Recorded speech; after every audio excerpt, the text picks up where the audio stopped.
Le contrat de vente. Chaque fois que l'unité commerciale vend un bien ou un service, elle passe un contrat avec l'acheteur. Le contrat n'est pas forcément écrit.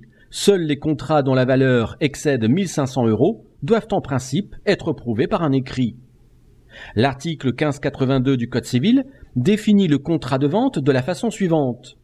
La vente est une convention par laquelle l'un s'oblige à livrer une chose et l'autre à la payer. Le contrat de vente est synallagmatique, c'est-à-dire qu'il crée des obligations pour le vendeur et pour l'acheteur. Les obligations pour le vendeur sont l'obligation de délivrance en mettant la chose à la disposition de l'acheteur, mais également une obligation de garantie légale qui couvre les vices cachés rendant la marchandise impropre à l'usage. C'est à l'acheteur d'apporter dans ce cas la preuve du défaut. Des obligations pour l'acheteur, l'obligation de prendre livraison de la chose.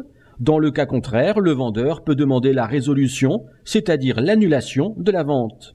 Et enfin, obligation, bien entendu, de payer le prix convenu. Le principal effet du contrat de vente est le transfert de propriété. La propriété de la chose vendue est transférée à l'acheteur, dès l'instant où vendeur et acheteur sont d'accord sur la chose et sur le prix.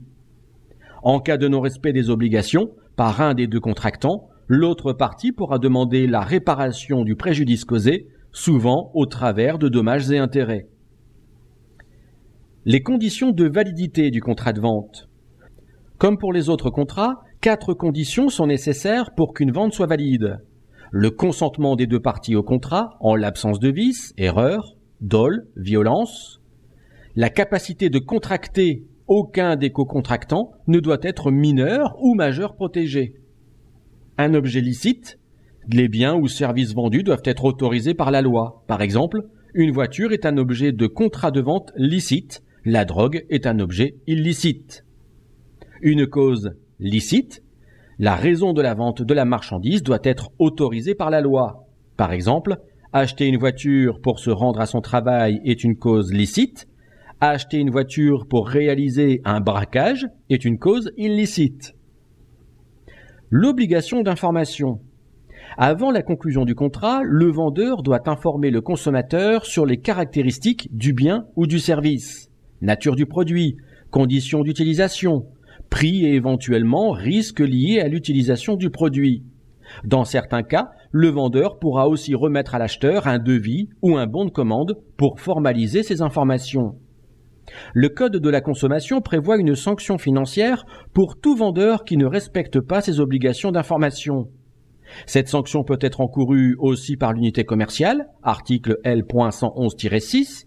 Tout manquement est passible d'une amende administrative dont le montant ne peut excéder 3 000 € pour une personne physique, le vendeur, et 15 000 € pour une personne morale, l'unité commerciale.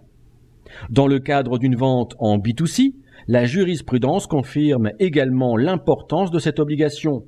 Le vendeur est considéré comme un expert et l'acheteur comme un profane, qui n'y connaît donc rien. Le vendeur professionnel doit s'informer de l'usage auquel l'acheteur entend employer la chose. Plus le bien vendu est technique et plus le vendeur a un devoir de conseil sur l'achat et l'utilisation. Et plus le bien vendu est dangereux, plus le vendeur a un devoir de mise en garde du client.